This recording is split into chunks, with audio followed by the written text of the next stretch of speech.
and thank you for joining the Don't Stop the Education series from the Sennheiser Sound Academy.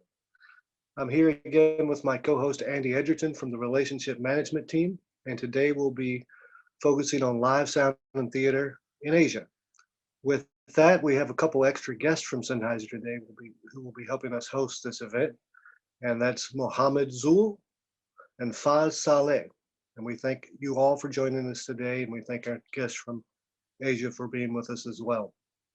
With that, I would like to turn this over to Faz to introduce the guests that we have with us today. You can hear me, right? Yeah, now we can. Hi, Okay, Faz. sorry Hello, for how are that. you? Hey, I'm fine. Very well. Glad you can make it.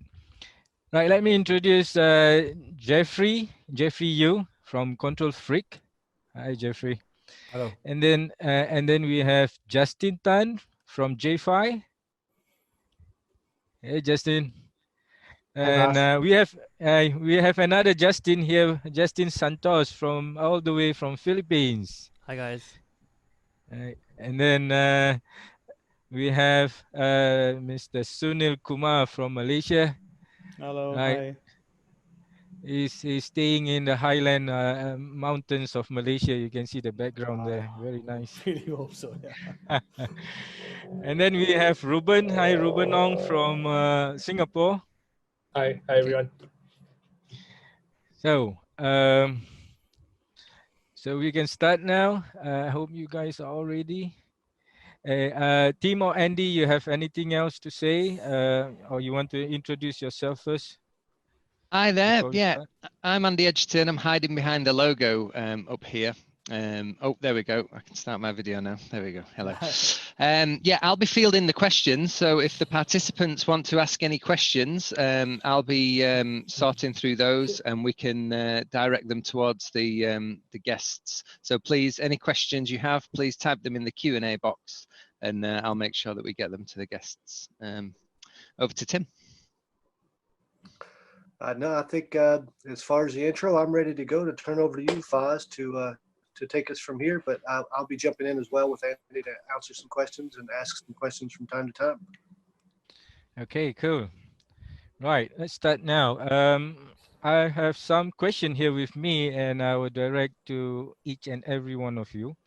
Well, we can share whatever your experience is. Maybe you want to do a soft introduction about yourself first, and what do you really do in the industry. Maybe we can start with Sunil. Sure. All right, so I was born in Johor Bahru, actually, right next to Singapore. 50 years ago in January, guys, just so you know. I'm probably the oldest guy here. Moved to KL after high school. Finished high school, then I studied electronics because that time, sound engineering wasn't a thing, man, in KL, in Malaysia. So that was like the closest thing I could find. I started working as a roadie and a tech before joining a jingle studio. Then did many years as a freelancer on theatrical productions and corporate shows before I started getting gigs with artists, and then started doing their corporate shows and their concerts. Soon after that, I was actually given a really good gig. I was given an opportunity by IMG Artists to join the Malaysian Philharmonic Orchestra, where I got training with Abbey Road and Neve engineers for classical music recording and so on and so forth. So solid gig. Can't tell you how much I learned in that couple of years. Carry it with me till today. A couple of years later, so after a while, IMG and Petronas, the owners split up. So I started my own studio for a while before I decided I needed a career change. So I joined a brand new TV station at that time called 8TV. It was run by a lot of music people, which I knew. And so ended up being executive producer for like Malaysian Idol, So You Think You Can Dance, Shout Awards, created a couple of reality shows like Showdown and Best in the World and stuff like that. So quite a varied stuff going on in those years. That was 13 years in that line. In the meantime, I still found time to do what I love most: mix albums, go on gigs. I took a lot of gig holidays on jazz festivals, and so all over the world. And now I'm basically doing a cert in computer science because something else to learn, and running a consultancy that deals with content production, event production, and AV design. And that's where I am right now. Wow, what a journey. Yeah. Thanks, Sunil. So maybe now we will have Justin Santos from the Philippines from Force Inc. You want to introduce yourself and say what All you right. do? Hi guys. Maybe you're the youngest one around, right? I know, right? So yeah, I'm only 27. Wow. So yeah, let me start. So I got off in the music industry. I think when I was in college, I was a business major at the time, but I joined this organization that helped artists do small gigs. Having a father who has a rental company, like I was exposed to how things go as far as setup goes. So it was like, okay, how about I help these artists out with their local productions, their local gigs.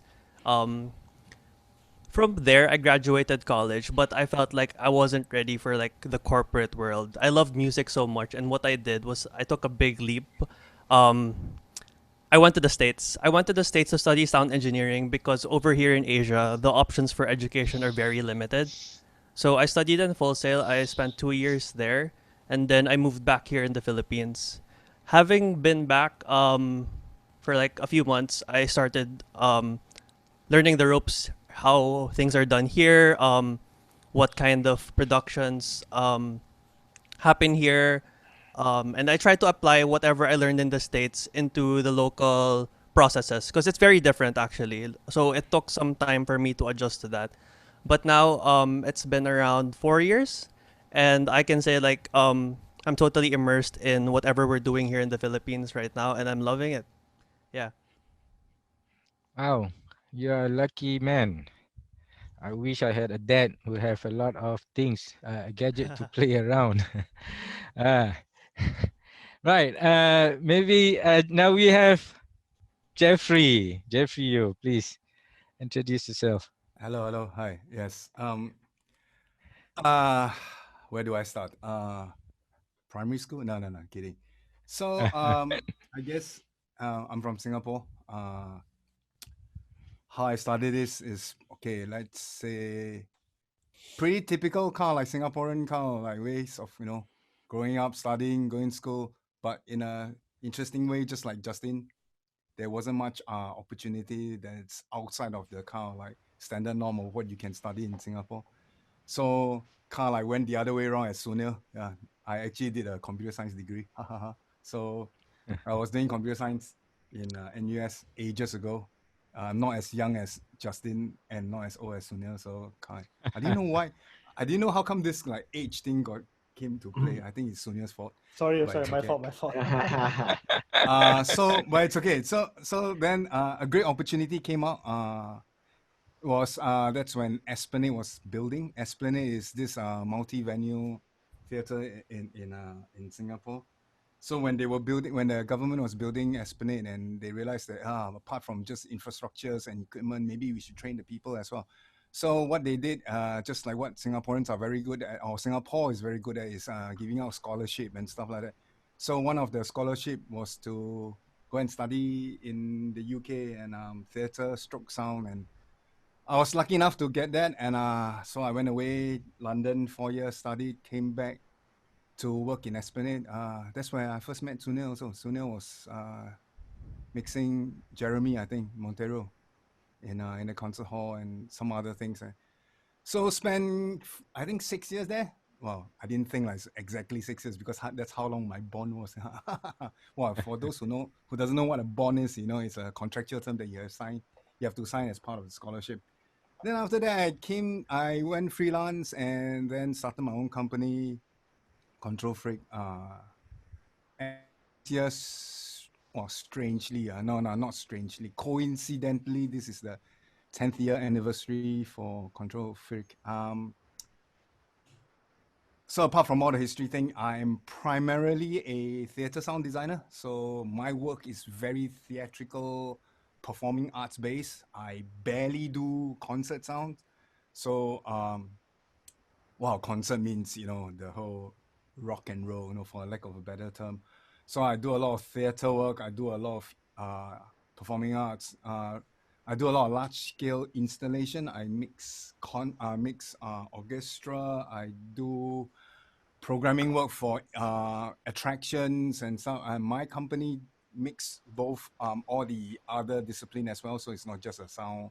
So there's lighting, system design, video system design, and so hence I guess you can get it from the name of the company. You know, it's all about control. So that's me. Thanks. Right. Thank you, Jeffrey. Nice story. Yeah, maybe now we have Justin Tan. A few words, please. Okay, just a short one.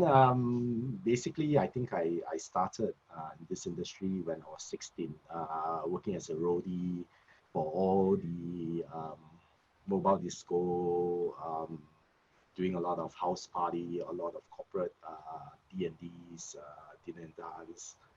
After that, I went to SAE, graduated from there, and let me see. I was still doing quite a couple of gigs here and there. You know, I stepped out of the industry for a while to try some other industry. That wasn't my cup of tea. And after which, I was still freelancing as a sound engineer to do quite a lot of events out in the market. Then coincidentally, Jeffrey, I also, when we started J5 production in 2020, May is also our 10th year next month, which we have crossed our 10-year mark. And yes. Yeah, what a strange time to celebrate 10th anniversary. Yeah, tell me about it. So yes, 28 years in the industry. I've done quite a few gigs, but for J5 production itself, we concentrate a lot more in conferences as well as house of worship. I was a monitor engineer for a mega church in Singapore from 99 on monitors, and progressively went to front of house, and now I'm taking about a year plus of sabbatical. So still thinking whether if I'm going to cross back in. So yeah, basically that's my background. Oh, very nice. Right, we have Reuben now. Please say something, Reuben. I know you're very shy, but yeah. Hi everyone. My experience in the industry not so flowery compared to the rest of them. I actually started in university, so it's very late compared to most of the other contemporaries. Started as an intern and also being involved with a student club. And then after that, you kind of just go with the flow and then realize that this is something that you really enjoy doing. So you look for opportunities to work outside, and that's pretty much how my journey began. Then after graduation, I actually did start my own company doing photography. But I think the photography industry in Singapore is is a very challenging one at that time. And I had mentors in the industry who actually offered me job opportunities to start working as a freelance roadie, straight away to theater, you know, as a casual crew, and also that's where I started. Then from there, I did a lot of self-learning, I would say. I actually don't have any formal education in live sound. My degree is in psychology and marketing, so it's quite different from what most other people, yeah. Then, so basically just learn the ropes, move up step by step. On top of doing audio, I'm also a lighting designer. And yeah, so pretty much these two things. Now I'm currently working at the Star Performing Arts Center as the head of audio. It's more of a management position, and I don't really go on board, but a lot of system design things, a lot of people management, working with tours that come into Singapore. Yeah, so that's a very interesting experience there. Yeah. Wow. Wow, Reuben, you know what they call people like you here in Singapore? You know, you are like the Swiss Army knife. You have a lot of things going on, and you're psychology. Wow. Right. Thank you very much, guys. I have my co-host here, Zoul. Maybe you want to say something based on experience and all that. Hey, Zoul. Hi guys. Okay, I've been around for I think 30 years. Forever. But I'm still younger than you, I think, Sunil. Okay, I've been doing FOH, monitors, recordings, a lot of things. Yeah. I think that's And enough about me. Zoul, maybe you want to share, you know, foreign concert, which is your best experience to work with. To work with, to mix or to work with? I don't know. Your best experience, whether working with or mixing. Imagine Dragons. Okay. And your bad experience? I think something with the name American behind. Okay, I guess we have all yeah. I forgot what's the full name. Yeah, you're right. Okay, that's where the marketing part comes in. Yeah. Reuben, jump in anytime. Yes. Evaluate him psychologically. Yes. Any of you have any issues, okay, you can make an appointment with Reuben, okay, but that will be after this session. Right. Okay, right, to the attendees, you participant, thank you for coming and joining us. There you go, we have all the panelists here. You know, we would be very happy if you can post a question in the chat box here. Just type in your question along the way. I will look into it and then I will take it from there, and maybe I can question, or you can direct the question to any of the panelists here. If you wish to unmute your mic, please do. But best is that you can write in the chat column so everyone can see and understand correctly. Right. Let's start with the first question here. We can have the question from the panelists. Yes, the panelists also, if you want. Participant, please. Okay, throw in your question. Well, I'll start with one. Any of the panelists here, if you wish to answer this, maybe share.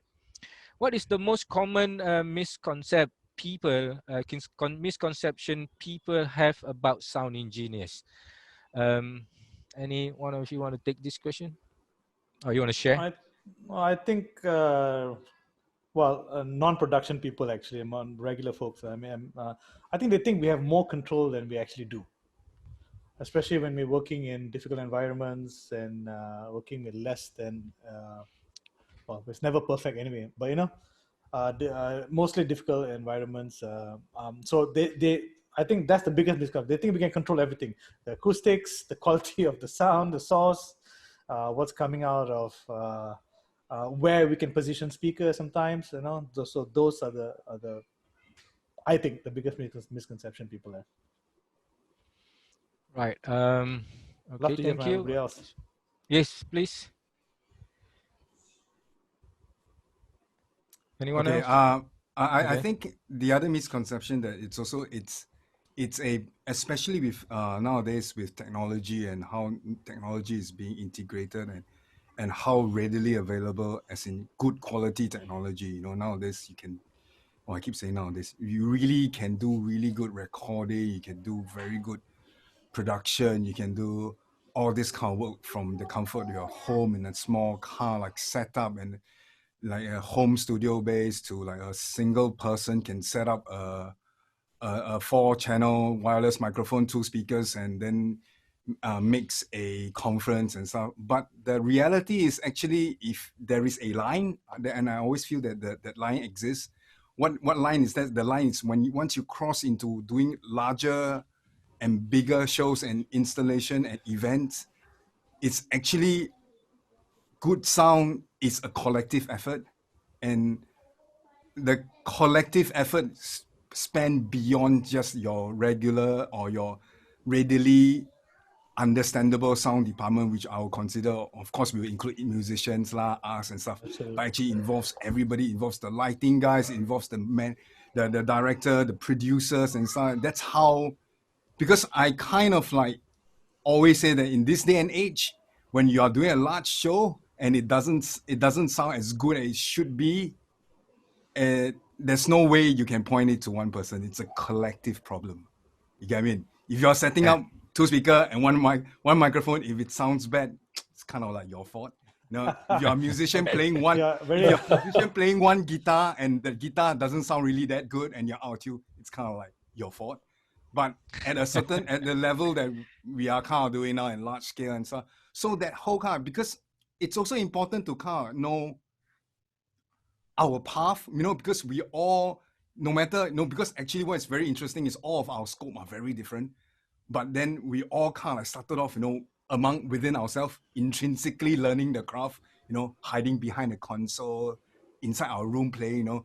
I bet half of us are field musicians. Well, I am, you know, so, you know, I can't play anything, but still. So, but as you move on and start and exploring sound engineering, sound designing and stuff, you really do get to a point whereby you realize it's like the age-old saying of it's 80% human and 20% technology, and it makes, that's, to me, it's very, very important. So talk from the beginning, talk in the middle, and talk all the way to the end. Yeah. Sorry. Yeah, I agree with that. You know, I used to experience this before when someone goes on stage and then is trying to tell me to make him or her sound better all the time. You know, that's yeah, you know. And then they go over to you and says, maybe you want to give me this a bit and that. You know. Yeah, so I know this problem sometimes, but yeah, but it's quite interesting. You've seen a lot of people. Justin Santos, you want to say something? Yeah, they think we're magicians sometimes. Like they're holding an RF mic and then they want that signal like clear everywhere, yes, even if they go yeah. back into their dressing room. Like, yeah, Right. we're bound by the limitations of physics and the technology that we have right now. Yeah, and sometimes they, you know, the artists bring their own equipment and they expect you to, when something goes wrong, they say It's you your are the fault. one who, yeah, it's your fault. I have a Right. cheeky little T-shirt that says "It's a microphone, not a miracle." Sometimes That's also true. That's right. Yeah. Yeah, but Reuben, I feel that, you know, as a sound engineer, right, the biggest thing that people think that we know is that everything we do is behind the console. Like, you know, when we are mixing, yes, we decide the microphones and all, yeah, you know, it's all very physics. But I think the majority of the job, right, is dealing with the people who you're mixing for, and dealing with the artists they're working with, and of course your production companies, your tour managers, production managers. Sometimes the biggest problem is your artist manager as well, you know, things like this. And then you are like one person, the sound engineer. And if something goes wrong, right, usually they will pinpoint you, not the crew that, you know, is working with you, because you're the one who is responsible for them.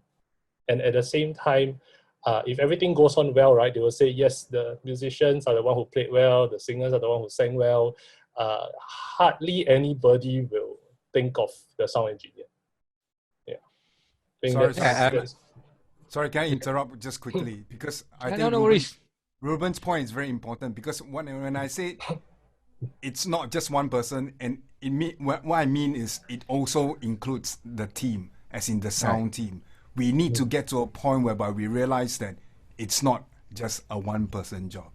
You know, I know VCA has allowed us to mix 125 channel, but there's no point mixing 125 channel behind one VCA, but there's nobody helping you out in the front talking to the orchestra and so on. So that's why one kind of follow up from Reuben's point, whereby we need to kind of get to a point whereby we realize that, hey, it's not just about me, about how good am I as a sound engineer, you know. It's like I work in the theater. If you can't physically go to Circle 2 and listen, regardless of how good you are as an engineer, you can't fly your ears to Circle 2. You need someone else. So then it becomes a team effort. And knowing that when it become a team effort and pushing for it, because producer will say, how come you cannot do? Last time you did, the last time you mixed 2,000 channel, like, you Jeffrey, like best, But how come now you need a team, So that's when we start to realize that, nah, guys, this is because if we're trying to achieve this, then we need this and this. Sorry to interrupt. Just want to follow up. No worries. Yeah. It's true. Yeah, I mean, Reuben? with every, I think in any production or anything that we do for that matter, right, it's the weakest link is always the person who is not trained enough to do their job. Then end up, you're having to solve this one person's, the problem that this one person caused, or you being the one who is able to teach this person, but you don't, and then this person ends up being the one causing and making a mistake, and then everybody has to sort this out, and then it will cost the production. So I think production is only as good as the weakest link. So like Jeffrey mentioned, it's not just the engineer, it's everybody down from even the one who's going to push the case off your lorry, your container. They are the ones who will make sure that your equipment gets to stage well, in good condition, and also it's a whole package. It's not just doesn't mean that you're a very good engineer, you always deliver a very good show. How many of you have gone through this? I used to have this before. When someone make a mistake on stage, right? But the audience come for them, right? It's the idol, they pay for it. But when they on stage make that mistake, maybe some thump on the sound system, they drop a mic or anything can be, and the audience look at you directly, says that, why are you doing this? That kind of thing, how many of you have faced this before? Yeah, Justin, you want to say? Yeah, like it's like what you guys said earlier. It's a team effort, including the artist. If the artist suddenly just walks in front of the PA, like no matter how well I tune that, that's gonna feed back. And that has happened before. It just involved me having to explain to the artist that next time maybe he or she could avoid like the front row where the front fills are. Right. Also, I just want to add, if you know what you're doing and you're doing your job and stuff like this happens, don't beat yourself up about it too much. There are bad days, there are good days, right? Recognize where the problems are, right? And move on. Because if you just keep beating yourself up about all this, it really is some really negative emotions you'll be carrying around for a long time. But you really need to know how and why to avoid these kind of problems again. I used to get really frustrated when a problem happens on one show. I'll wait for the next show to redeem myself. So between show 1 and show 2, there's a whole period of just being really upset, and I don't think that's very healthy. If Reuben can just help me out with that, that would be great. But yeah, so just wanted to put it out there for the younger guys who are. So Sunil's solution is do a lot of shows. So that Yeah, do a lot of shows. There's a very short time between upset about himself. Yeah. So you just keep doing shows, Try to get better and better and better with it. Yeah. Yeah, and just to add to that, I think like having that conception in your head that I'm always gonna have a perfect show, that's not always gonna happen. Like the reason why they trust you and they pay you the way they do is for you to be able to solve problems as you go along. Like I don't think even like huge acts out there have those kinds of nights where nothing goes wrong. Like there's always a bad cable, there's always a new challenge with the venue, and shit happens. Like you have to live with it, and as Sunil said, like beating you up won't really help you the next time around. Like shake it off and then just carry on. Like hopefully you learn from it. Yeah, sometime during rehearsal, everything goes pretty well.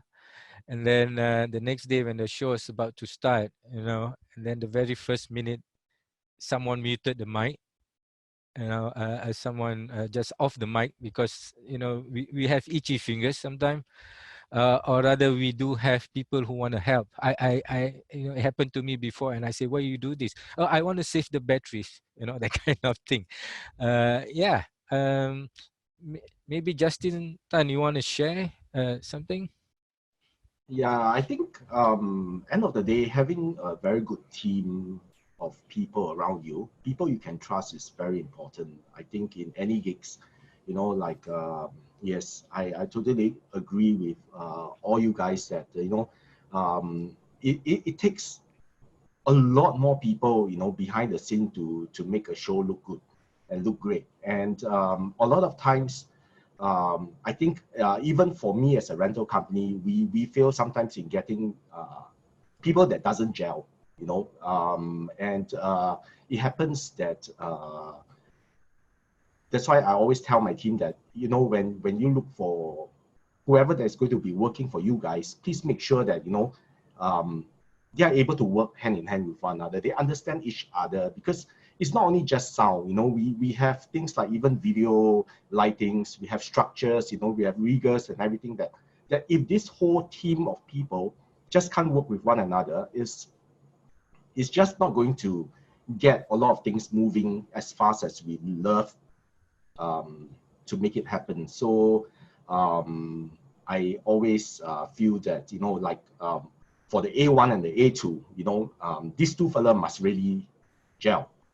If they can't gel, chances of the show is not going to work for the sound area is going to be very high. So I always say, for example, when I tell my guy that when you book a sound engineer for this particular conference, okay, ask him if he has someone who is his sidekick that can be his A2.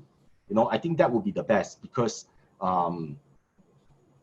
these two will be able to talk to one another very well and understand each other, and no one else touches any of the equipments other than that.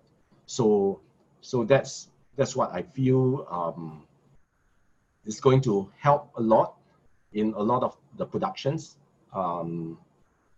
Your team that's around you, and of course, the clients don't come with unreasonable requests of last minute. Say, for example, 5 panelists, you prepared for 5 headset mics, and they come with, hey, I have another 4 more panelists that's going up. How am I going to do it? So it's going to be a bit challenging, on this kind of last minute request. Yeah. Okay. Yeah, absolutely. If I can pick up there for a second, Faz, you guys bring up a bunch of points that I think are kind of important. We have, a large list of people watching this from different areas of expertise, from beginners to pros, and some of the points you guys make here are stuff happens, things go bad, and how important people are in the job that you do and working with people. And that brings me to a question that, I've often had people ask me, what do I need to know, the most important thing that I need to know technically to be a sound engineer?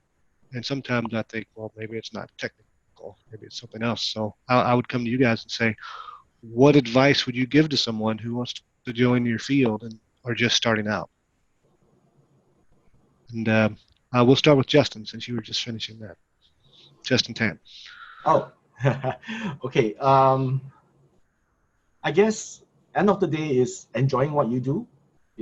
That's very important. You must have the passion to want to be in the industry, because without passion, it's not going to last you probably 2 months down the road or 3 months down the road, because if you were to work full-time in a rental company or in a theater, sometimes they back home in Singapore, we run shows back to back, and with the limited amount of sleep, you will feel that somehow is not justifiable between the money and the amount of work you put in there. A lot of cases, especially for the younger ones, who just comes into the industry and says that I'm only paid this X amount of money, and they're making me work round the clock, and why am I doing such things, And a lot of times, it's not only them, but their partners, their families will play a lot of important part in this as well, because the family will be asking them like, is it worth your effort? You know, whatever you are doing, is this the correct industry that you are in? You know, I see you slogging. You know, you come back at 4 a.m. and you are leaving in an hour's time. You know, yeah, and so it kind of happens back home here in Singapore, and a lot of times, if you don't have the passion and you don't enjoy what you do, it's going to be a bit tough, you know, sticking on into this industry. But trust me, after you know you have gone through long enough, you will actually feel that it's actually well worth it, and is, you know, when you truly enjoy this industry, you know, I think nothing else, you know, beats what you are doing. Yeah. Okay. Eh, Yeah. Get on, Tim. I was just going to say, if anyone else had any comment on that type of advice or things they would give to people entering the industry. Well, I think. Can you hear me? Oh yeah. Okay. Well, okay. So look, I think a basic basic electronics is important, like really basic, because we are dealing with cables and impedances and electrical equipment and stuff like that. So that's important. A good foundation in acoustics, you got to know the moment you walk into a hall, into a room, what kind of challenges you're going to be dealing with, you know, and what kind of mitigations steps you can take. But most importantly, I think is listen. Not just hear, listen. You know, I think that's the biggest skill set you can develop. A bit of psychology and marketing goes a long way too. So pick that up as you go along. No, I'm not kidding. This is not a joke. This is not too. This is really helps. You gotta know how to market yourself. You gotta know how to get along with people, because we work in a collaborative and a service industry, which means people are all around us. Right. So if you don't know how to get along with people, if people don't want to hang around with you, you can be as good as an engineer, but nobody wants to be around with you, and that's not going to help. So yeah, so That's great advice. Get that sorted. Yeah. You suddenly made my degree sound really useful. It is useful, man. Hey, the sound, don't play. Very nice. Yeah. So just Totally to add to agree. that, yeah, I think for those who want to go to school for like what we do right now, the main advice I want to give to people like that is that I don't want you to just trust like that riding your course or riding your university or school will like land you the job. Like you have to put in the time. You have to give that extra effort, because like anybody can go to school, anybody can read a book, but if you're not pushing yourself to learn more, to practice what you know, like that education is only gonna get you so far. And as they mentioned earlier, like you have to be appealing with your personality. Like nobody wants to hire that grumpy guy who thinks he's all that. Like you have to play with the team. Like you have to understand that not everybody is like you. You have to learn how to deal with different people, different culture, and all that. And if there's like just one concept that I could give to people starting out, like it's learn signal flow, learning how to trace the signal from the source all the way down to the end, and that will help you greatly when troubleshooting problems in the future.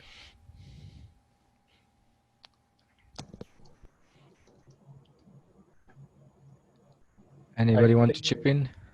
Yeah. I think if it's something for people who are starting out, then I think it's to always be responsible for what you do, I think. Especially when you are a freelancer. Every time, you know, you take up a job, something better will come along. And then it's up to you to decide whether or not are you going to give up whatever you have promised someone else before for something that is more worthwhile. And what's your reason behind doing this? And then, you know, my personal advice is don't do it. You know, always, yeah. You know, once you promise somebody you're going to take on the job, you take on the job regardless of what better gig comes along, because that speaks volumes to the type of person you are. And that will bring you that will carry you a longer way versus getting a good gig at that point in time? Straight up, man, Reuben. Really, two things. Actually, you brought up two things which I follow through till today. Say what you mean what you say. You're only as good as your last gig. These two things. You remember this, and I think you have enough tools for the whole of your career. And for the for people just starting up, find a good mentor. I find a lot of people just jump on now thinking that, hey, I'm good. I used to have heroes growing up. I used to listen to Hugh Padgham and listen to Phil Ramone and stuff like that, and thinking, oh, those guys set a standard for me to chase after. And so that was part of the learning. I don't have many regrets, but I think the one thing I wish I did when I was younger was I wish I took a leap of faith sometimes. Like just pack my bags, get out there. I've had opportunity one time to jump on an international gig and I chickened out, and I'm still kicking myself up over that. So yeah. So take a leap of faith, especially if you're young and you got nothing to hang on. I mean, no family yet to just do it. Totally agree, Sunil, on this, because I just want to follow up on that point, and I think it's especially poignant in this day and age. Yeah, it's like this whole Singapore is having this kind of you're not supposed to call it a lockdown, kind of like we're all stuck at home, and the thing is, immediately it's like, woohoo, holiday. But I realized I end up spending all my time on watching webinar and meetings and stuff. What I'm trying to say is, for the younger guys around, they might get to a point where there's too much education. When we first started, there was nothing. I can't even enroll in a sound engineering course. Now you can, from online course, offline course, 1-to-1, 1-for-1, whatever you want to call it, there's tons of course. But what Sunil says is very, very important. And that's how I got most of my earlier job, is have a thick enough skin, go and knock on the door. Hi, you don't know me, but I'm really interested in trying this out. Can I just follow you? The whole kind of like taking the initiative to going on internship, because I used to teach for a bit as well. And sometimes I see a lot of young people, they had great opportunity for internship and stuff, and then they end up just sitting in a corner of the theater, not saying anything, not doing anything, don't know. No, of course, you need to kind of open your eyes. You can. Many years ago, just to share as well, and in London, I also was on work experience and doing my internship with a very, very famous and big company in London. And then my mentor told me something that till this day I will always remember and still remember, and I try to share with my colleagues and my friends and people who are starting up as well. As if you spend 2 months in that company and you learn nothing, it's actually your fault. It's not the company's fault, because you are not being, you're not motivated. You're not, if you sit down there, regardless how big or how established the company is, if you go somewhere thinking that, yes, this is Abbey Road, they're going to spoon feed me the Abbey Road and implant the Abbey Road plug-in into my head. Then after this, I'll be the best sound engineer ever. Nah, it won't work. Now you need to go and pursue what you want, and by pursuing it gives you more value. And once it gives you more value, regardless of how difficult it is, you will continue to keep doing it. That's why we are still doing it, and it is still tough work. It is still tough work, and I don't want to sugarcoat any of this. If you have any doubt, maybe quit younger. Like, I'm too late already, so I'm stuck with this. Then there you go. Everyone here is actually stuck with this, right? During my school days, when I left school, I just want to share this a bit. My parents used to ask me like, what you want to do?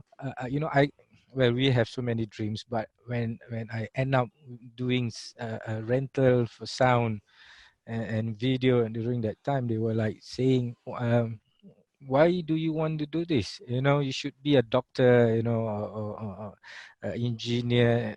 There's a lot of things, because that's what parents want us to do, right? During that days. If the parent gonna support you also during those days, there's no school, there's nothing, and during those days there's no even internet where we can look into to expand your experience or learn something. We learn the hard way. if I could remember myself, I learned a lot doing foreign shows, and we look and learn, right? And we look, we learn, we understand, and then the next show we apply, and we try to set our behavior and our discipline according to the foreigners. My favorite were always the Japanese when they do the setup, man. They are like the military of setups. You know, they have a very disciplined crew, very experienced people. So this is how we learn along the way. There's no school during that time. This is our school on site, right?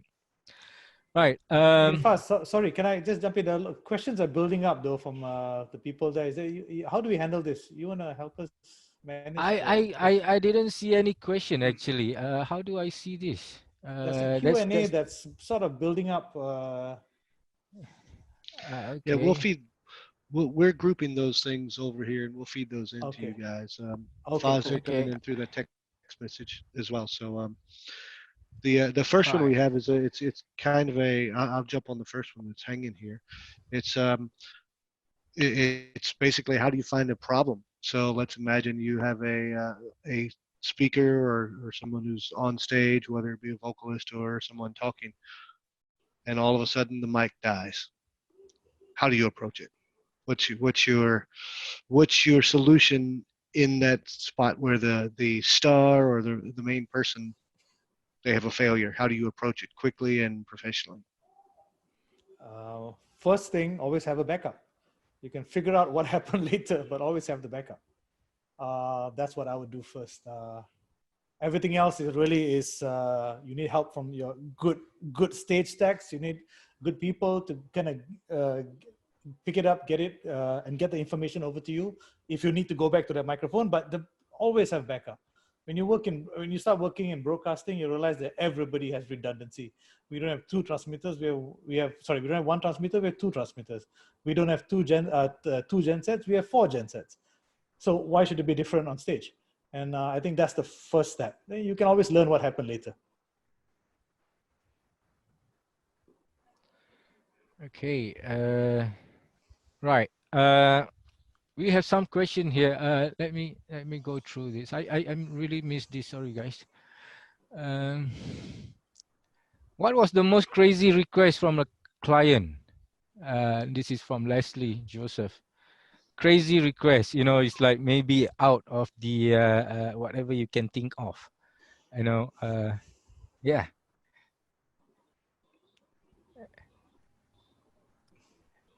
Anybody?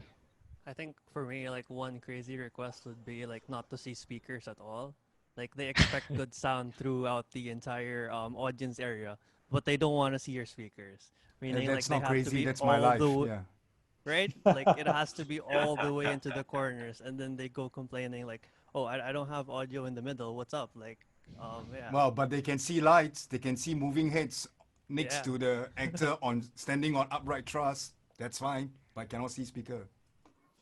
I don't know about crazy requests. I have crazy ways of people trying to explain shit to me. You know, like it's like, okay, guys, sound is a little brown. You know, okay, all right. So stuff like that. So because so sometimes they don't know how to express themselves. They don't know how to explain it in a technical term. I ever had a singer complain that. I was in front of house, but she said that it feels like the monitors, the Indian monitors, are punching me in the ear. Right? Is it too loud? Is it too much bass? You know, is there too much kick drum? No, it's punching in the ear. So you know, part of our job is to try and translate and understand what is the problem or what they're trying to say. A pianist could tell you that I'm not feeling the hammer. I can hear the sound great, but I don't feel the hammer hit. So I don't know how hard or I'm playing hard, but I don't feel the overtones. You know, then what do you do? This kind of thing. So I don't know about crazy requests, but yeah, I get funny people requests, funny ways like trying to explain what the problem is that they are experiencing. Oh, okay. I just remembered, and I was sharing with my friends just a few days ago. The ones this lady came out to me from the audience. It's like, it's very cold in the theater. Can you bring the air conditioning up a bit? Thanks. I get this all the time, eh. You get it once. Eh. Yeah, but you know, the console is a SD7 and the SD7 controls aircon. It's okay. SD7 can control aircon, control lighting, control video. I've got all these Everything. requests before. Yeah, everything. Yeah, I do have one crazy request before as well. Recently, I think just last year, one of my clients came to me. They want to hold a event in this open tentage, you know, in front of a big main road, where there's lots of cars that's going in and out. I'll call Jeffrey up and say that, Jeff, how do I do a noise cancellation in the in this tentage? You know, there's totally no way. They want to do a 2-panel discussion, and it's like, it's quiet, you know, and these 2 panelists are female panelists, and they got no voice projection or anything like that, you know, and you know, there's totally no way I can. They want to do it with that cost involved, you know. So what we did was that we had to aircon the whole tent, you know, drape up, double drape the place, make it as quiet as possible, and even provided IEMs to the participants who cannot hear properly. But thank God, the show went very well. It was pretty quiet suddenly during that session, although it was just a 2-hour session. It went pretty well, and everybody could hear the panelists, the 2 panelists, loud and clear. So you have all this kind of funny stuffs coming in on and off, you know. Okay. Just because of what you have just said, we have someone Wai Sing Ong. I think that's related to what you guys have just said. Anyway, the question is, I'm part of a sound monitor and light control in my church. How to control sound and feedback when there is no acoustic board and my church hall is flat cement wall with high ceiling, you know, about 2-story high. So Justin has mentioned a bit of some improvement, temporary improvement. Maybe Jeffrey, you want to add on to this, being a theater guy in an acoustic actual environment? Actually, no, I'm not the best person, because the thing is, sometimes the best challenge is churches are one of the, or house of worship environment is sometimes one of the most acoustically challenged places, because even a new church, you know, they want to kind of like replicate the kind of olden high ceiling, you know, so RT60 of like 5 hours and stuff like that. So all the kind of reflectiveness and all those, you know. But then you do have like kind of modern venues that are very well acoustically treated and very large in venues like the Star Performing Arts. So Reuben probably can kind of chip in, and what do you do? So, but having said all this, it's a very, very difficult challenge, because ultimately why we exist, actually half of the time we exist because of bad acoustics. If acoustics are fantastic, most of the time you get away without reinforcement. That's why at the end of the day, a large part of sound engineering is the word reinforcement. What is reinforcement? What is amplification? Making it louder, sending it to more space or more places or more areas in the room. So in the ideal world, fantastic acoustics, just speaking, just, you know, the service, it's fine, don't need amplification. But we all gone down to the road whereby, you know, now it's about the show and stuff, and acoustic treatment is probably the last thing that people will put money in, you know, because it is expensive. So that's why most of the time acoustic problems should be solved acoustically, i.e., you know, asking a civil engineer will be a better person than asking me, because by the time it reaches us, we solve problem electronically or electrically. Of course, there is also crossover between, you can do draperies, you can do, you can hang things up, things that you can improve the situation is, of course, directivity, control, knowing your speakers, louder never equates higher intelligibility. Louder in a cave means less intelligibility. You will hear more echo. That's when your reflected sound is even higher than your direct sound. So must be careful about the relationship between SPL and intelligibility, and understanding program is also important. A lot of times, a lot of churches for the first, like, wow, that's, have to wind back the clock a while. When churches started few decades back, it's completely fine. Then comes the 21st century, then comes the congregation that needs a rock band, then rock band in, like you said, a full cement, rock solid, smooth surface, square room, then you have all the issue. Then all the more you need to talk to people playing in the service, you need to talk to your sound department. So it's control, focus, get the right balance, hopefully can do some acoustics and stuff. So it's really a difficult question because it involves program. What kind of, is your service really, or it's really banging full-on metal kind, or is it just kind of like pop rock, or even just kind of one guitar and a piano? All this plays a part, and yeah. So it's again, talk. Have a conversation. Or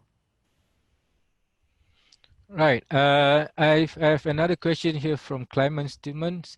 His question is, since most of you guys in the industry for a long time, how did you manage to keep up with innovation and stay on top of the game? Reuben, you want to say? How do you actually be on top of this? Because you are the Singapore Army knife, Honestly, yeah, like Jeffrey mentioned, there's a lot of avenues for education. Then, of course, you have to pick what you are learning. When you have a lot of education, you also have good and bad education. You need to know what you're putting yourself through.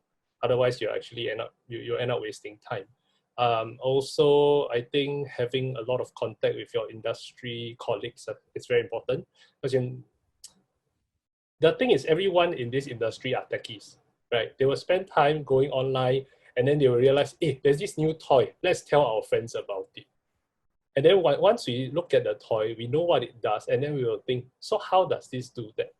And that's where, it's very self-driven, where you go and look for how do things work. And then next moment, you'll think, okay, since I know how this works now, can I use it for some other purposes?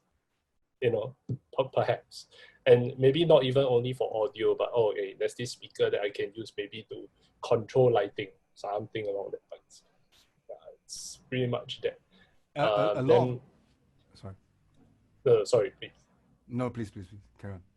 No, I'm okay. I'm done now. Okay, so a lot of the technology is industry driven, and when I say industry, I don't mean it as a expensive, like the encompassing, as in specifically what you do. Like I have a lot of specificity of what I do, which is very different from running a venue like Reuben, running a hire company like Justin, doing what Justin Santos does. It's very different. So knowing where's your path then kind of dictates how you continuously learn. Like a very interesting thing that I always kind of tell myself is, through the course of like kind of 20 years of doing this, the first 10 years, if I have to find new sound guy, I probably park myself outside a music school and find a music graduate. Then the next 10 years, right, I will never do that. Now where I park myself outside an IT school, so I can get an IT graduate who knows what's networking, who understand, so audio over IP is something like this, Dante, blah, blah, blah, whatever format it's like, So how all this changes and move, and you have to the industry will inform you, and you kind of have to stay, not only you have to stay abreast, you kind of have to predict, 10 years ago, I think Sunil and Fast and even Zoul, will all agree with me. Sound engineering, it's all about fighting the bus. The bus, everything is about, the system has a bus. Yeah. I just, I spoke to some 20-year-old recently. It's like, huh, what's that? What? There's no such thing as that anymore. Nowadays it's about, digital network. No, long gone. Now it's latency. It's all about how come I open my mouth and I plug the guitar, I only hear it in my ear half a bit later. So all this, I'm of course I'm simplifying the whole kind, but all this technology only makes sense to us because at the end of the day, what we do, it's an applied science. Hence the engineering component. Yes, there is also the creative and artistic component, but I guess the engineering and technology component of it is the application component. You need to keep abreast, and you want to because it does help your work and it makes it better. I firmly believe in that. Or done.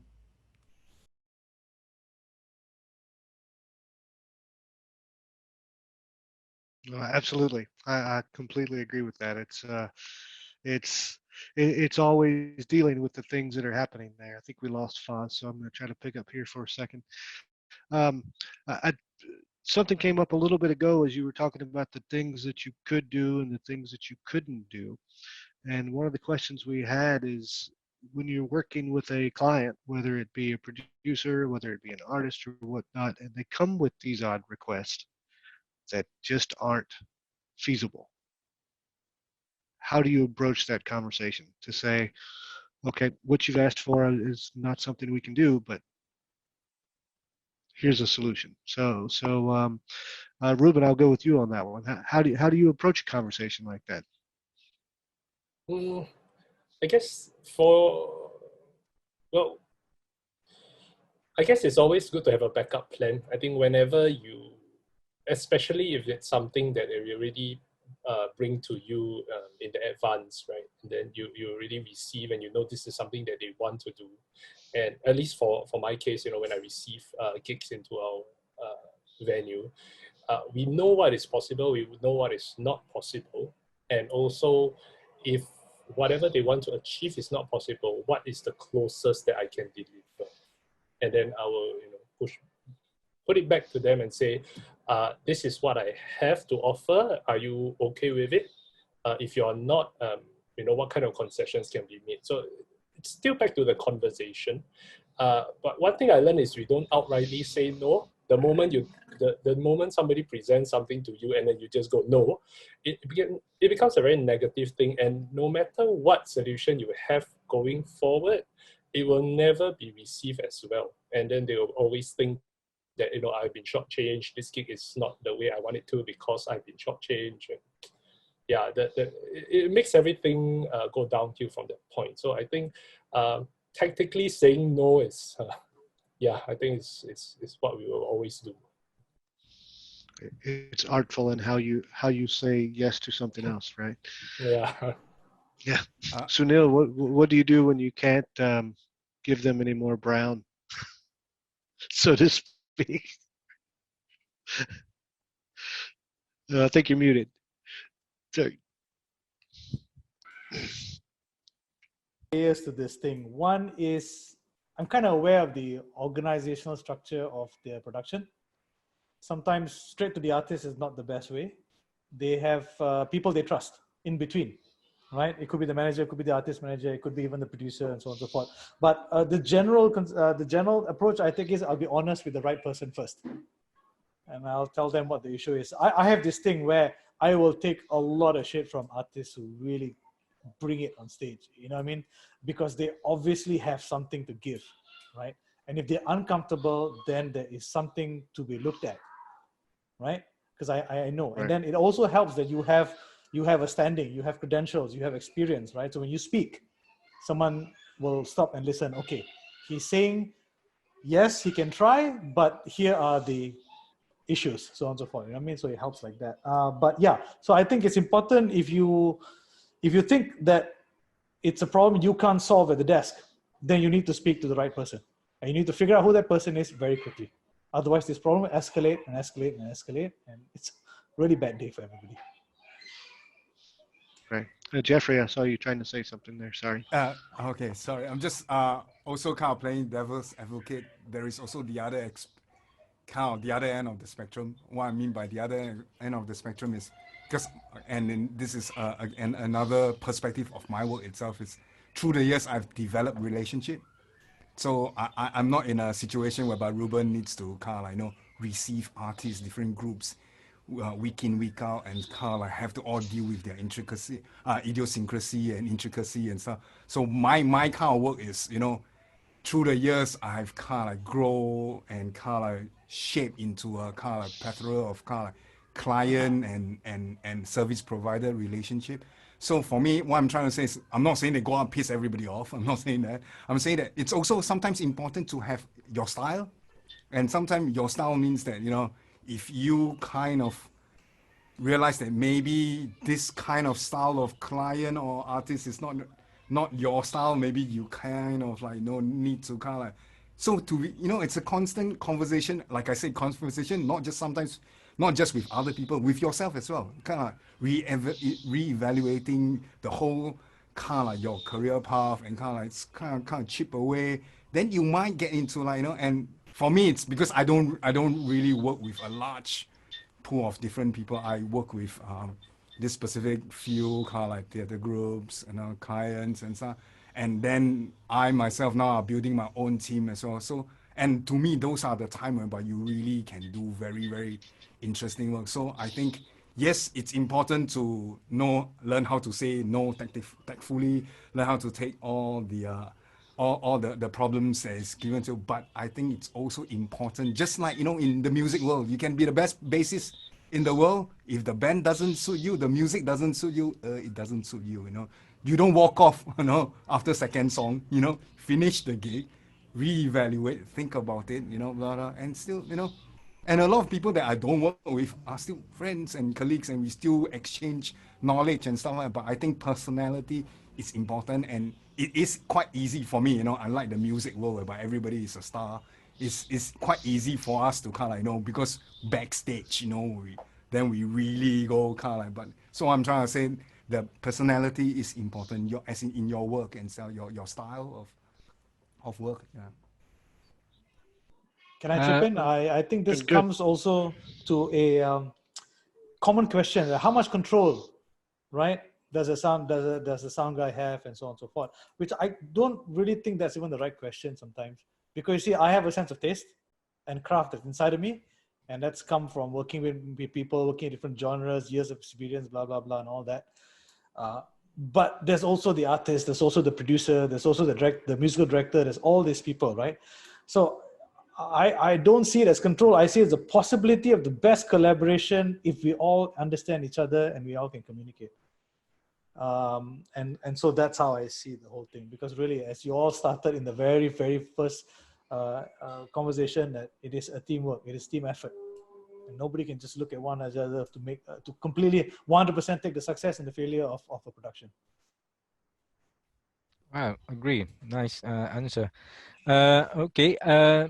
Let me go to the other question. This is based on experience. What is the best way to remove noise on an audio recording? Any advice or any recommendation? Don't get it in there in the first place. I don't. Is what first, you know, what's comes first and what comes next, right? This is basically like the end. And Because, they see you guys like a miracle man, you know, hey, I got noise in this. Can you get rid of it? Well, it's a lot of time and money fixing stuff in post. So anybody says, I'll fix it in post, shoot the guy now. But if to answer that question though, I don't know. I mean, for me nowadays, it's a lot of plugins that do this work. There's some good noise reduction plugins out there. Masking will help. Depends on how much noise, signal to noise ratio you're dealing with. You know, sometimes you don't have to deal with it too much. In the mix, you don't hear it. You know, so yeah. So it's kind of a it's difficult to answer that question specifically without knowing what the specific problem is. But generally, yeah. So in post-production, plugins can help solve something. Generally, we try not to get the noise in the first place. But I know sometimes shit happens. So the other way is actually filter.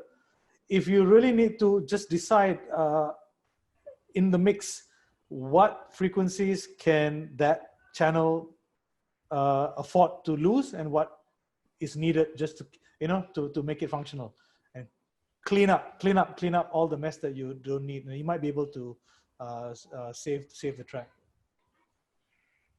All right.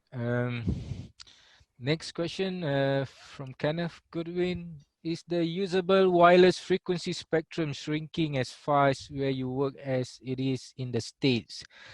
So this is not an Asia question, and maybe Tim, you want to answer this.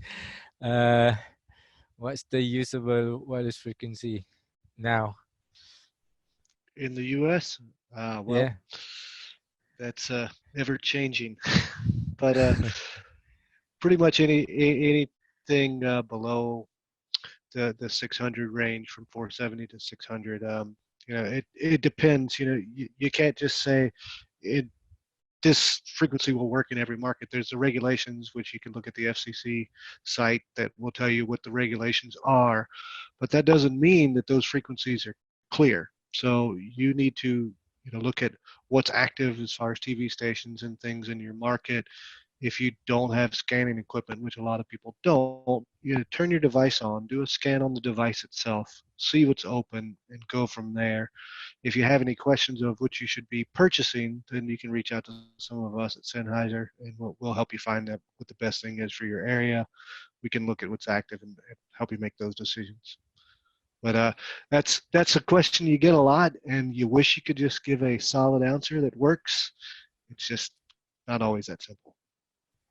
Yeah, and I heard that the 700 spectrum is taken away now in the States. Both 6 and 700. 700's been gone for a while. Yeah. Okay. Mm-hmm. So 600. Yeah, Asia, you guys should be grateful, because we still have the 600. And I have a rental company who have 700. They're still using it. Well, anyway,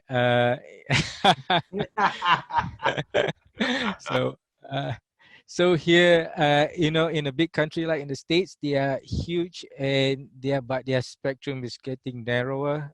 We should be very grateful of what we have here in Asia.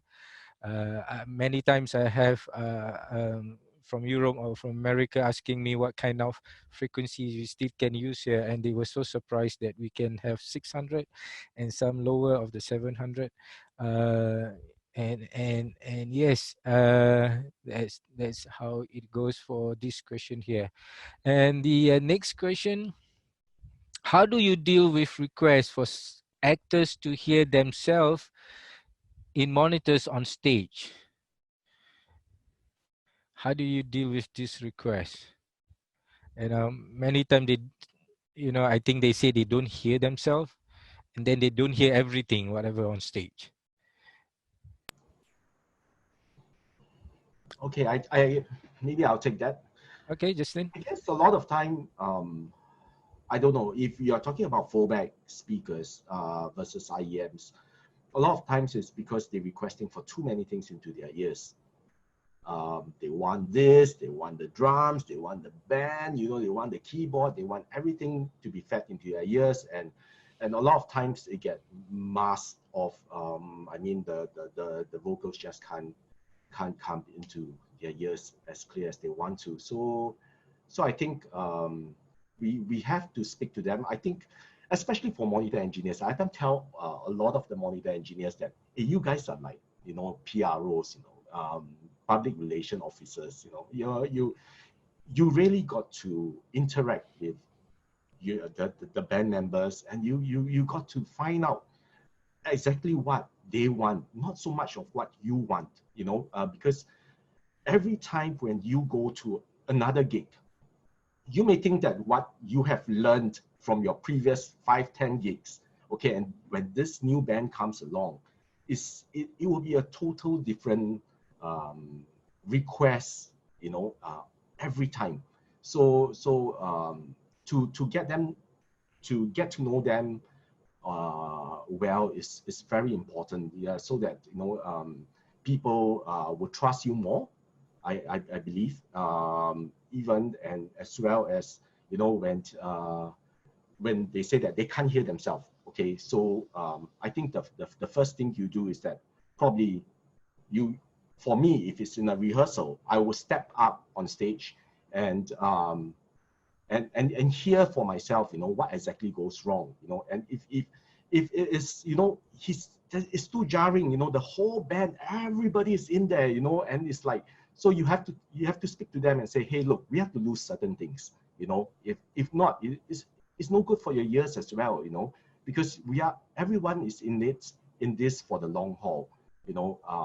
You don't want to be losing your hearing, you know, in 5 years down the road, or 10 years down the road, or maybe, you know, just 6 months down the road. So I think talking to the musician, talking to the artist is really, really very important, and finding out, you know, what exactly they want, and how do we come to a compromise on stage is also very important, because we are not their resident engineer where we tour with them, you know, or we tour with that particular band, you know, we snap, we know exactly, oh, okay, we can lose this, we can lose that, you know.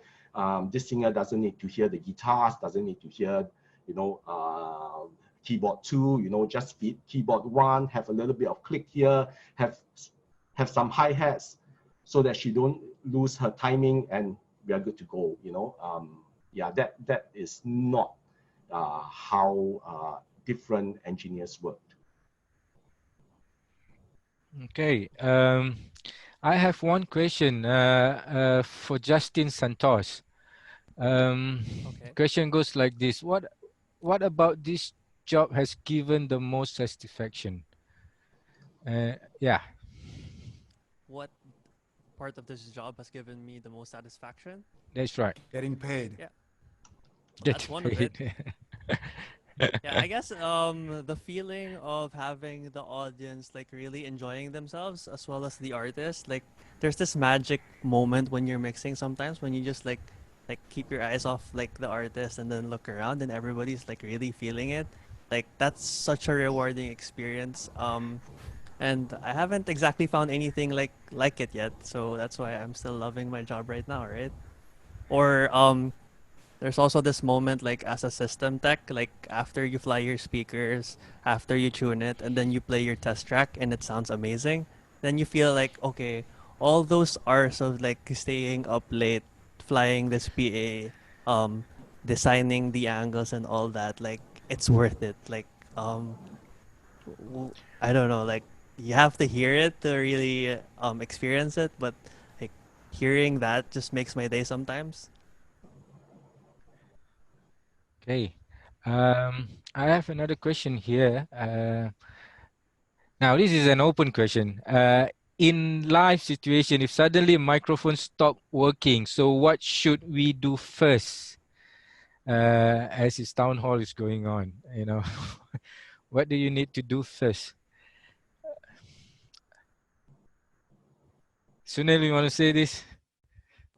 You want to say something? I think As this some was advice. basically answered just now, like, you know, Yes. the backup, you know, the backup. But I do you always want to have advice? Yes. Yeah, always have a backup. I mean, it doesn't matter if that backup was meant for a vocal or meant for a guitar amp or whatever. You just have some backups, you know what I mean? Especially wireless mics. If something dies, just run a mic, stick it in there. At least you get the sound going first, you know? Then you figure out why it died in the first place, you know? Maybe you had a bad cable, you know, maybe if, yeah, a bad junction, anything. The list of problems can go on and on. But the fastest way to solve the problems is have backups, yeah. Yeah, I'm Yeah, just and just to surprised add so to many that- people talk about failing microphones. You're like, is it common? It's like, this is 2021, it's not like 1921. Like, Maybe Unless they're meaning wirelesses and things are I dropping don't know, out, you know, stuff it's like like that. everybody Yeah. seems to, or maybe fast just like to pick up all the questions. You know, 40 microphone. Like, it's like, nowadays, all equipments like, you know, Sennheiser, all this manufacturer, they build very well built and good quality microphone. Things shouldn't, you know. I think, Jeff, I think probably what they probably want to find out is like how do they like actually really troubleshoot. I think everybody understands that you know, we need to have backups, you know, in place in terms of even wireless mics, IEMs or kind of thing. But I think the most important thing is that when you troubleshoot, it's always from input to outputs. Do you all agree with me? Yes. That Depends on what it is. Yeah. Oh, yeah, we back to microphone. And then yeah. yeah, if we are back to microphones, you know, it's always from inputs to outputs, you know, and Yeah. and try to keep it simple, you know, don't jump, you know, trying to troubleshoot all over the place, you know, and you get yourself all confused. Yeah, end of the day. Yeah. If I could, my thing here is on failure, whether it be with audio or whatever you're working on. Failure isn't as scary if you already have a plan on what you're going to do when a failure happens, right? And that's preparedness. And I think that's the thing that you don't get taught sometimes until you're in a situation where something fails, and then you decide next time this happens, I'm going to have a plan. And that kind of thing is what experience gives us, and that's why several of you guys, I think, have said earlier, have a great mentor. And I think that's what mentoring does for you, is gives you the things that you can't foresee, right? So Yeah. just my input there. Right. My input would be it depends on let's say the microphone is used by the CEO. Then you seriously need a live standby. Or otherwise you can share a microphone you know, somewhere near on stage, because the microphone, when it fail, based on my experience, it fail, you know, or based on your guys' experience, if anything fail, it fail, right? In the past, we used to have power supply standing by, right? But nowadays, everything is stable, like what Jeffrey has said. You know, everything is seriously stable. But we still have redundant power still, so we still Correct. use Yes. UPSs, and you know, I've done That's shows right. whereby we have backup generators. So Yeah. This is based on the experience we went through, right? Based on experience. But the industry nowadays, I guess, everything, they take things for granted. You know, there's nothing you can do, not even a fuse nowadays. You know, you can't even change a fuse nowadays. Now Dante is the only one going backward. I would see Dante redundancy. You know, I think it's all because of switches and all that. But I don't see mixing console with you know, additional power supply, which actually become a big thing now. Yes, if it's a big event, you want to have this all standby. Okay, even a standby microphone maybe. Yeah. Okay. Right. Maybe we go for the next question. Yes. Anybody want to say something? Yeah, I've got one, and Okay. and it may actually take us to the end, and it's a very timely question. But how I think we should send this to everyone. But given the current situation that we're in with pandemic, what are you learning and adapting to apply to your work, and what you'll do as you approach the future? Or is there anything that you find super important that you've learned, or any adaptations that you've made?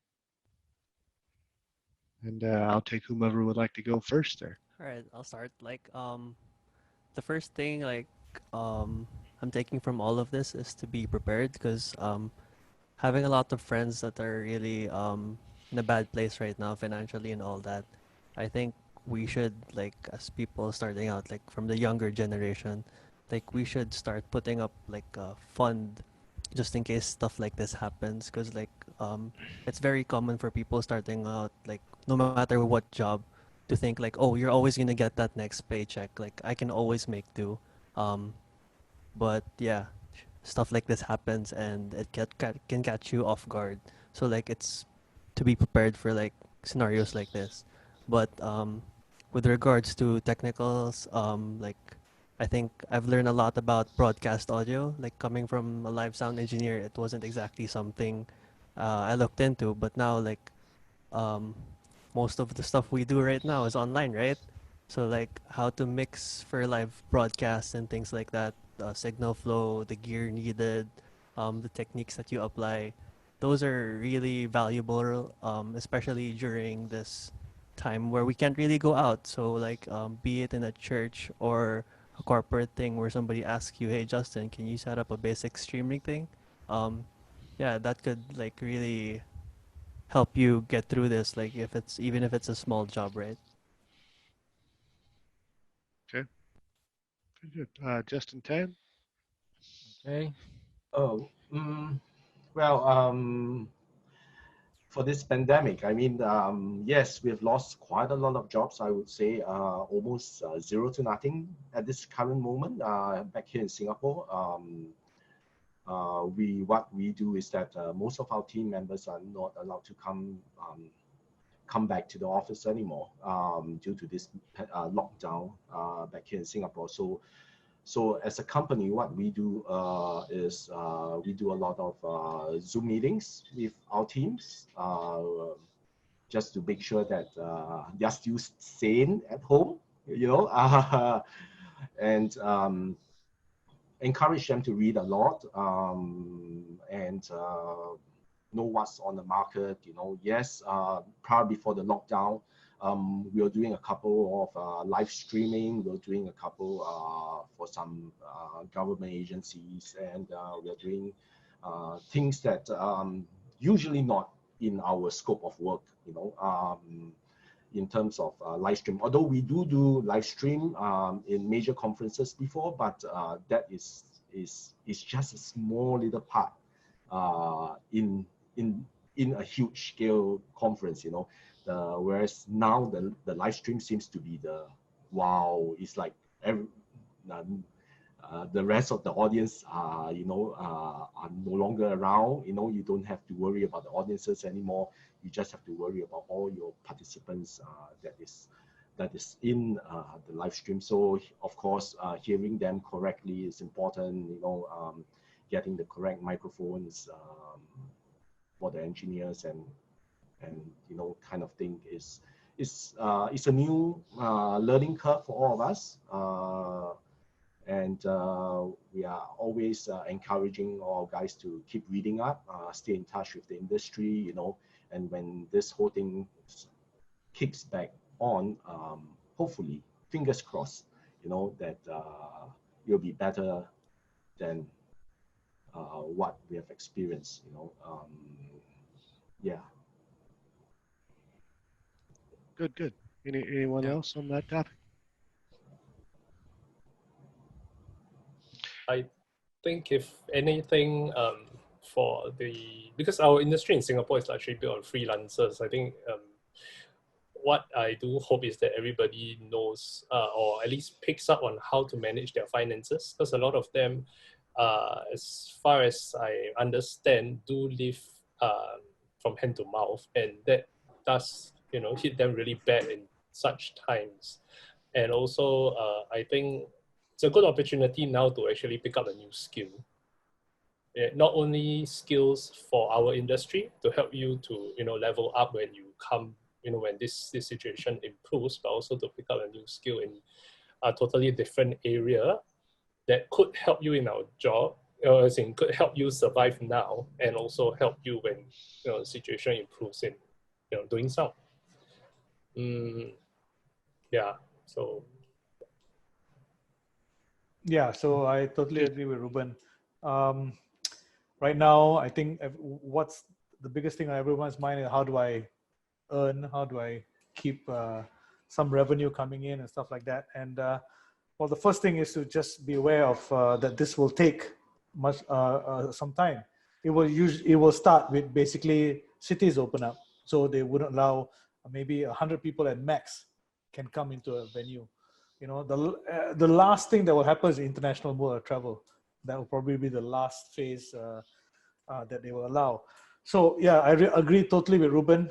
Pick up some new skills, offer to do stuff that you don't normally do, just to keep it going until things until we have a clearer path of what's ahead of us. Keep an eye out also for grants and funds which are being offered to the arts industry. Talk to people, get in touch with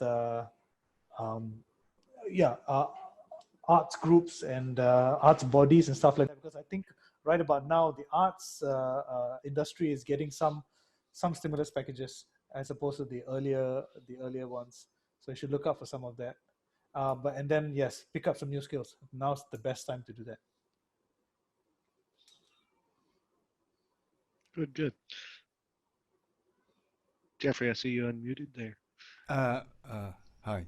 Is this my turn? Yeah. Of course. Yes. Wow. It's a heavy question. It's a difficult question because I know we need to all be positive and stuff because but I do have to kind of take this opportunity to say that this is a very, very bad time for us, and I think especially for my kind of work. And so I was just saying that, you know, two things that's very important for me in terms of work. Well, actually not work, you know, work is my life. So my life, if you can say it, is one thing is all my life I've done live performance. I'm a live sound engineer, if you can call it, or a theater designer, if you can call it. So I hardly do any studio-based work. So live performance, theater is very important, and you know what COVID did to that. And the next thing is traveling. I travel a lot for my work as well, and we all also know what COVID did to that. So this is a very difficult time. So I agree with all my fellow panelists in terms of what everybody should try. I am actually using this time to maybe rehearse for retirement. Yes.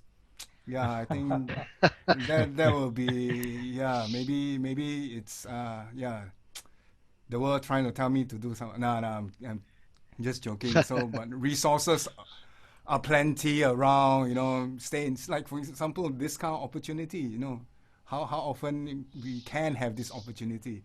So actually I meet up regularly with Justin, Reuben, and Salleh. You know, when we were all busy, we can't even have a drink session, you know, in a year, you know, like 365 days, we all can't pick one day, you know. Now we can have webinars and stuff. So again, you know, it's still, I guess, finding opportunities and, you know, making the best out of the situation. But yeah, I am not optimistic about the whole, because I feel the whole live entertainment and the whole will never be the same again, if I can say that, because the whole attitude towards, you know, performance space, and you know how, you know, all the venues, in order to make money, have to operate on capacity, and then you add social distancing into that. It's like, you know, like it's like the softer cousin of quarantine, you know, that doesn't really work. So cousin. So we have the kind of like this whole, you know, the economics aspect of it, but also kind of like it's into the. And then when people what my fear is, when people are used to social distancing, then the next time they are used to not kind of like, you know, okay, it's okay, you know, as opposed to when before all this, you know, we all crave going to a large concert, going to a party and stuff. So I don't know, we'll see, but yeah. So I'll end this on a positive and maybe try to find some comedy here. You say you guys used to get together and chat as peers and whatnot. One of the most interesting things that I've seen over the past week was a sound company that we work with here in the U.S. is now having a industry happy hour once a week, and all of the guys at the sound company are ad hoc playing in a band together, which is quite interesting, to tell the truth. But it's really good and it's entertaining. So I'm wondering, what have you seen that's been the most entertaining approach to staying connected or putting out entertainment in the past few weeks? Because I've seen some creative things. I wonder if you guys have seen something different that just made you sit back and say, that was good.